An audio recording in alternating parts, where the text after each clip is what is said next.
Something stopped me this morning before I pressed record.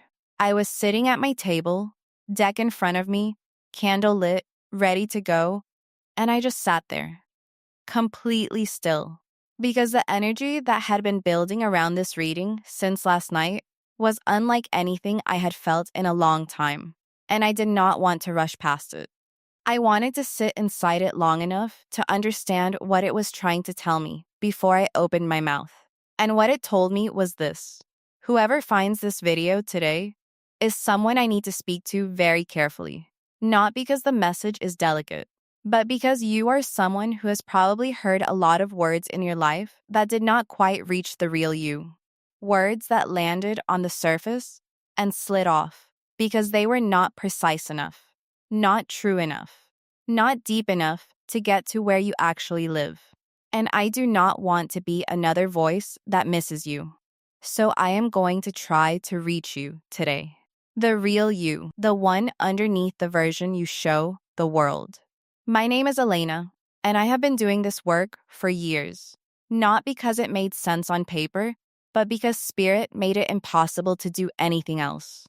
I do these collective readings because I know from years of evidence that the right message does not wander. It finds its way to the exact soul it was shaped for. And if you are still here, if something in you said stay, then this shaped itself for you. Let us go in. Before the cards, what I am already feeling. I want to share something with you before I pull a single card, because it is already coming through and it would feel wrong to hold it back. The first thing I felt when I set this intention was weight. Not darkness, not heaviness in a painful sense, but weight the way a person carries weight when they have been holding something important for a very long time. Something significant. Something that the people around them do not always fully see or appreciate. And what I understand about that weight, having felt it in this energy, is that it does not belong to someone who is struggling. It belongs to someone who is strong. Someone who has been strong for so long that they have almost forgotten what it feels like to put the weight down and let somebody else hold something for a change. That is who I am feeling today. Someone whose strength has become so natural to them that the world around them has simply come to expect it, without always asking whether it costs anything. I am also seeing the color deep blue before I touch the deck. A rich, dark ocean blue. Not stormy, still. The kind of blue that exists at depth, where the water is quiet and the light filters through in long, slow columns. This color tells me something about your inner world. It is vast. It is deep. And most people who know you have only ever seen the surface of it.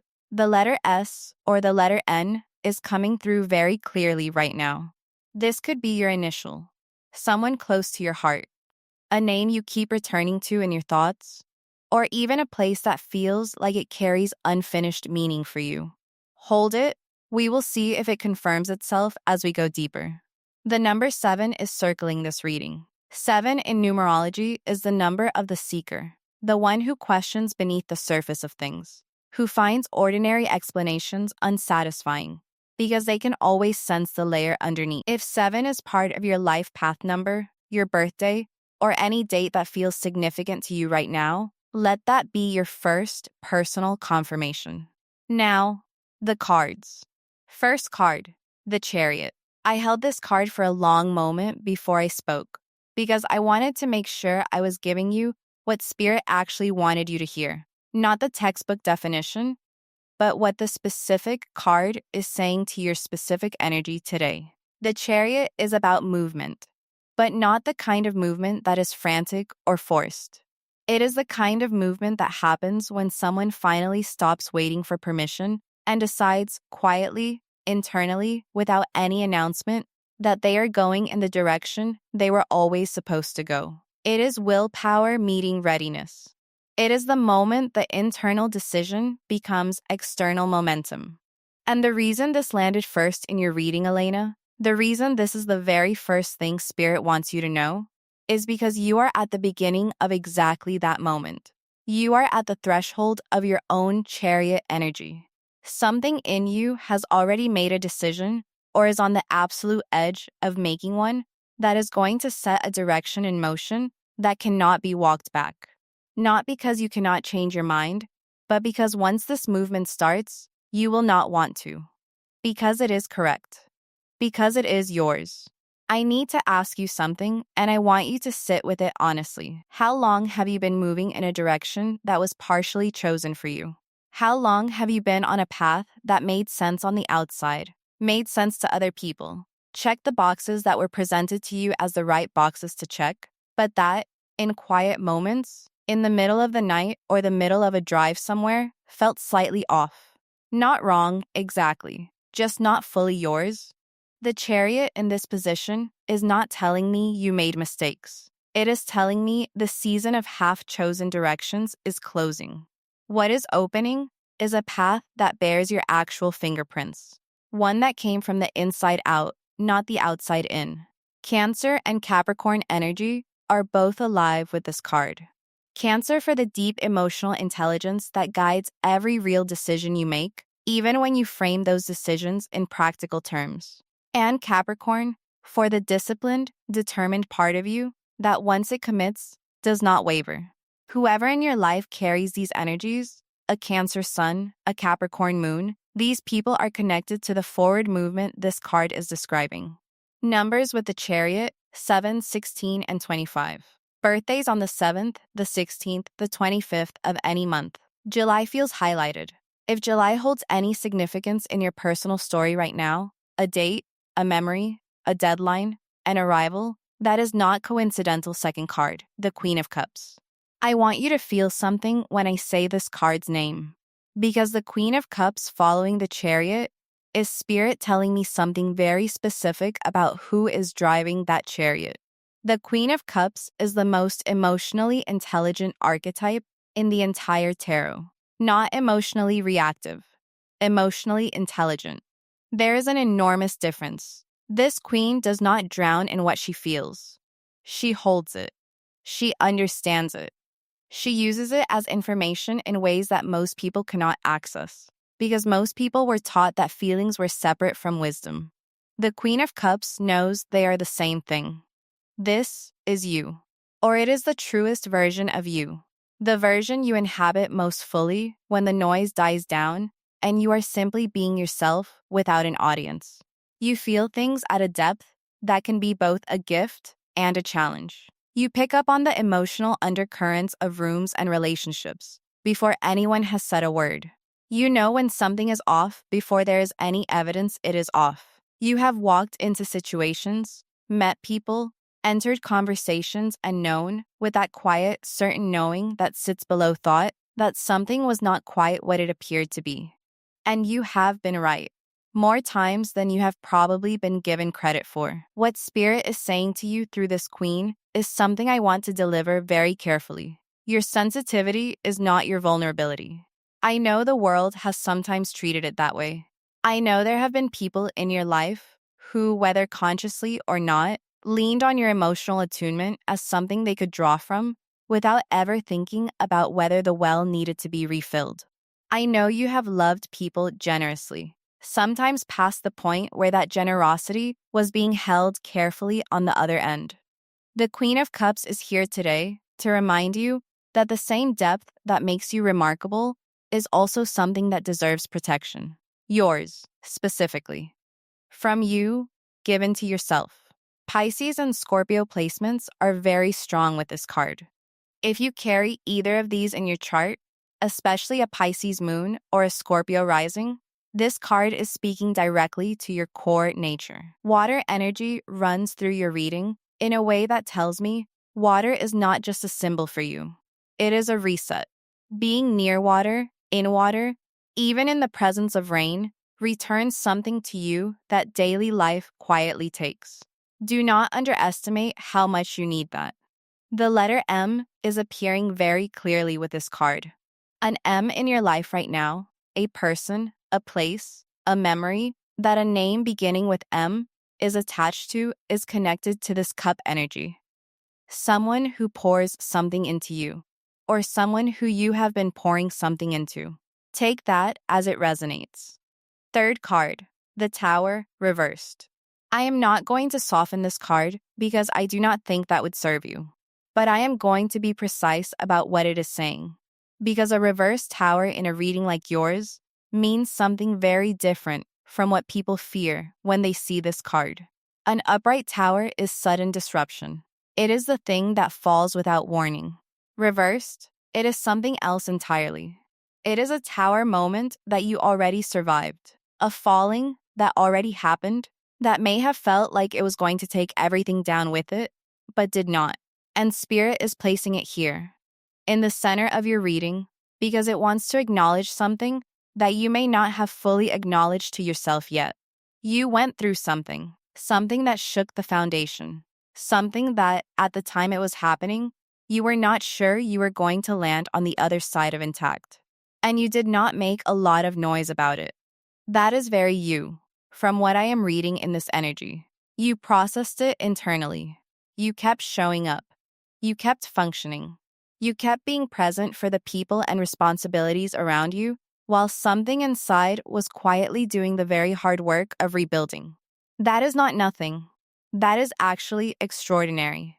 And I want to name it clearly because I think part of you has minimized it, has called it just getting through, or just managing, or just doing what needed to be done, when what it actually was surviving something that would have stopped a lot of people completely. The Tower reversed also tells me that the thing you feared most about that falling, the permanent damage, the irreversible loss, the version of yourself that might not come back, that fear was larger than the actual reality. You came back.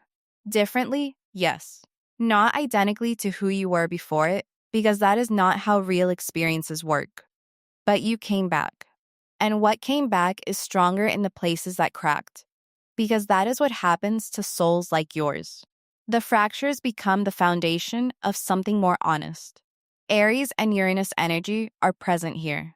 Someone with strong Aries placements in your life was either part of the disruption this card is referencing or part of what helped you move through it. Take that as it resonates. Numbers with this card: 16 and 4. And the word foundation is coming through very clearly. Whatever fell, whatever you rebuilt from, the foundation you are standing on now is not the one that broke. It is a new one, a truer one that was built by you, consciously, with full knowledge of what the old one was missing. Fourth card, the Six of Pentacles. This is the card that made me emotional before I even turned it over, because I could feel what was coming. The Six of Pentacles is an exchange, a real one, an equal one. It is the card of giving and receiving in true balance, not the exhausting pattern of pouring out more than you take in, not the depleting cycle of being the one who always holds others while quietly waiting for someone to hold you. It is the card of reciprocity arriving, of someone seeing exactly what you carry and choosing to meet it with something of equal weight. For you, in this reading, right now, this card is a promise. Not the vague, it will all work out promise that can mean anything. A specific, directional promise. Something that has been out of balance in your life, and I believe you know exactly what I am referring to, because your intuition is too sharp not to have identified it, is moving toward correction.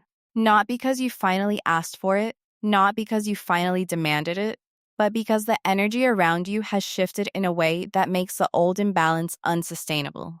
This card appears in your reading in connection with something material. Resources, opportunity, stability, something in your physical, practical, daily life is about to reflect what you have always deserved. You have been doing extraordinary work, carrying extraordinary weight, contributing at a level that the compensation, whether financial, emotional, or relational, has not always matched. The Six of Pentacles says that gap is closing. There is also a person connected to this card, someone who is moving toward you with open hands, not to take, but to give. Someone who recognizes your value without needing it explained to them, who sees the full picture of what you offer and wants to be in genuine exchange with that, not consumption of it. This could be a professional connection, a romantic energy, a deepening friendship, but whatever form it takes, the energy underneath it is the same. This person sees you. Virgo and Libra are both present with this card. Virgo for the meticulous care and devotion you put into everything you do, and Libra for the justice element of this card. The universe correcting an imbalance, bringing the scales back to level. If you have Libra or Virgo anywhere in your chart, this card is speaking directly to your current season. The message I need to give you directly. I want to step away from the cards for a moment and just speak to you plainly, because Spirit has been pressing something through this entire reading that I have been building toward, and I need to give it to you now. You have been chosen for something extraordinary. I know that sounds like something said to everyone in readings like this, and I want to address that directly, because the word extraordinary can feel hollow if it is used without specificity. So let me be specific. What you are chosen for is not fame, not a dramatic destiny that looks impressive from the outside. What you have been chosen for is depth. You are one of the rare souls who came into this lifetime with the capacity to go all the way down into human experience, into the complexity of it, the pain of it, the beauty of it, and come back with something true. Not a performance of truth. Not a curated version that makes everyone comfortable, something actually uncompromisingly true. That capacity is not common. And the reason your life has sometimes felt like too much feeling, too much complexity, too much asked of you, is because the depth of experience that comes to you is proportional to the depth of the gift you carry. You are not given more than you can hold. You are given exactly what is required to shape you into the version of yourself that can do what you actually came here to do. You are not behind. You are not broken. You are not too sensitive or too complicated or too much of anything. You are precisely calibrated. And what is coming for you in the form of real love, real recognition, real stability, real alignment between your inner world and your outer life is not something you have to chase. It is already moving toward you. Because you have done enough internal work, survived enough, grown enough, that the external world is now beginning to rearrange itself around what is true about you. Let that in. That is the only thing I am asking you to do today. Let that in. Here is the full picture of what Spirit showed me for you today. Elena's reading. This exact moment. You are a deeply intelligent, emotionally gifted soul who has been driving your own chariot toward a life that is truly yours, finally, fully yours. You carry a Queen of Cups depth that has been both your greatest strength and, at times, your quietest sacrifice. You survived a tower moment that rebuilt your foundation into something more honest than what it replaced.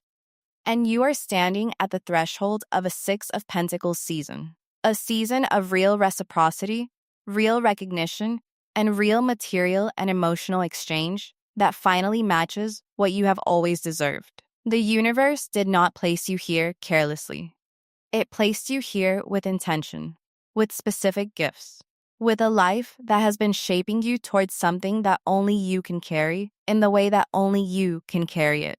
If this reading reached you today, if something here confirmed what you have always quietly known about yourself, leave the number 333 in the comments. That tells me the message landed exactly where it was always meant to go. And if someone in your life needs to hear today that they were not placed here by accident, share this with them. Because that is what people like you do. You pass the light forward. I love you. Take care of yourself. I am Elena, and I will see you in the next one.